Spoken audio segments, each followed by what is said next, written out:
I want to remind the House that we are only one of the many parts of the process. This National Assembly will be making their decision. From there, we'll go to the Senate. And there's also the courts, if need be. And it's on the basis of that, Honorable Speaker, that we must isolate personal issues from issues which make sense to Kenyans. So that, Honorable Speaker, we don't, as a House, go for what I'll call mob justice mentality, and at the end of the day, the other stages, we lose it. Honorable Speaker, in the past, this House has been thrown under the bus because of this kind of mentality, where we go, make decisions, and out there, when they go to the courts, a number of our acts of parliament have been declared unconstitutional, basically because as members, we come here and we start shouting and assuming that other people there are not watching. Honorable Speaker, what am I saying? I've listened to the grounds of this motion, this impeachment motion, and I've listened to my friend, Honorable Mutuse, making the presentation and trying to justify some of these grounds, Honorable Speaker. I want to pick a few of them and ask myself whether they meet the expectations in terms of saying that the DP should be impeached on those grounds. The first one, Honorable Speaker, is the issue of demolitions. In this country, Honorable Speaker, when you go to our constitution, it clearly says that Kenyans have a right. They have their own rights. And if the government has made a decision to carry out demolitions, looking at the hierarchy in terms of governance, the topmost person in terms of hierarchy is the president, is not the deputy president. So in a situation where that decision is made, and the deputy president says he doesn't support it, the question is, should you be harassing the deputy president or the president? Because the person who took the oath as the head of the executive is the president or the deputy president. So on the basis of those demolitions, Honorable Speaker, it is going to be very unfair to start saying it is the deputy president who is in supporting the president, because at the end of the day, whose decision did carry the day? That's the question. The second issue, Honorable Speaker, is the issue of shareholding. Honorable members, let's be very honest with ourselves. We are all politicians. We have been voted in. We represent constituencies. How many of you can say that you are not practicing what is being explained in this motion? How many? Let's be very honest with ourselves.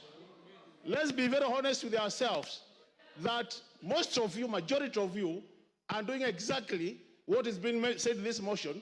It's only that don't say it publicly. That's the truth of the matter, Honorable Speaker. Honorable Speaker.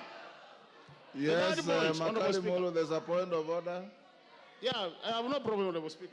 Yeah. I hope I'll be saving my time. Mr. Speaker, on a point of order, my name is Steve Mogaka from West Mogrango. Is the member on the floor in order to speak about what I practice? What does he know about what I practice?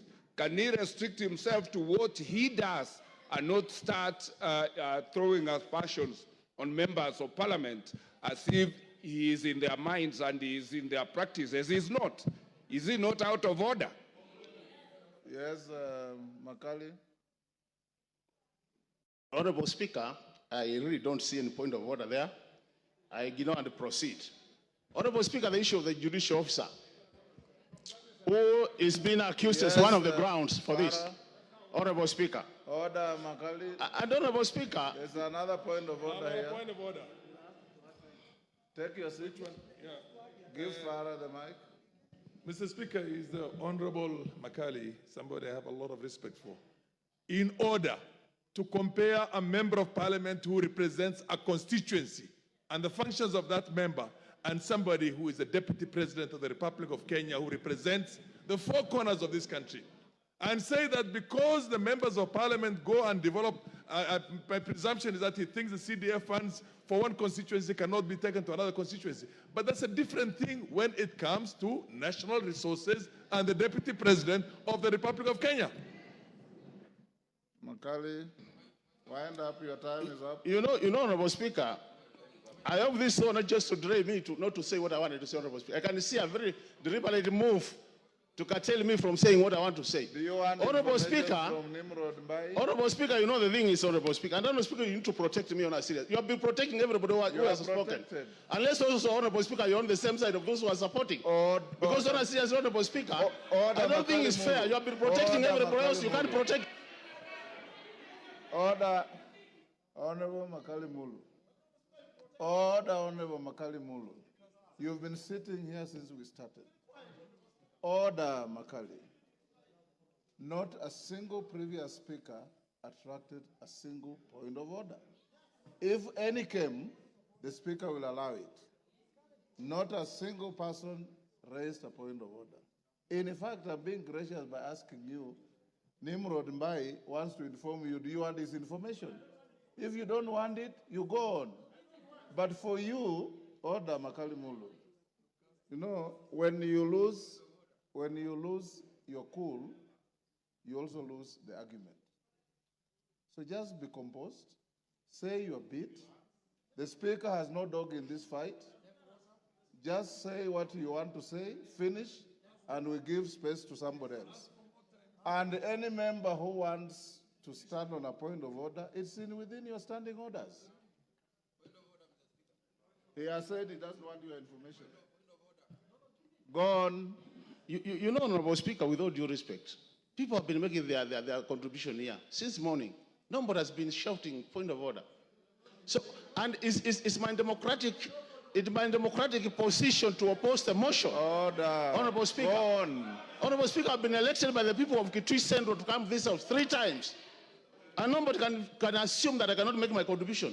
Honorable Speaker, I've been saying, on the matter of judicial officer, Wind up. the judicial officer has been accused of corruption-related matters, Honorable Speaker. And there is a court case, or as we are speaking. Are we running away from accountability as a country? When do we allow the courts to do their work up to the conclusion that as a house we want to make this as a ground for impeachment, Honorable Speaker? This is what we are saying. There is separation of power, Honorable Speaker, and we should respect that. The other thing, Honorable Speaker, the India of officers has been called by the DP. Just called. How many of us here since morning have been called by the President? How many of us here since morning have been called by the Deputy President, pleading with us to either support or oppose? Can you be impeached on that note? On a serious note, we need to be. I'm saying, Honorable Speaker, from where we are seated as a house, you go for mob justice mentality, you lose it at the top there, you are trying to reduce the credibility of this house to the lowest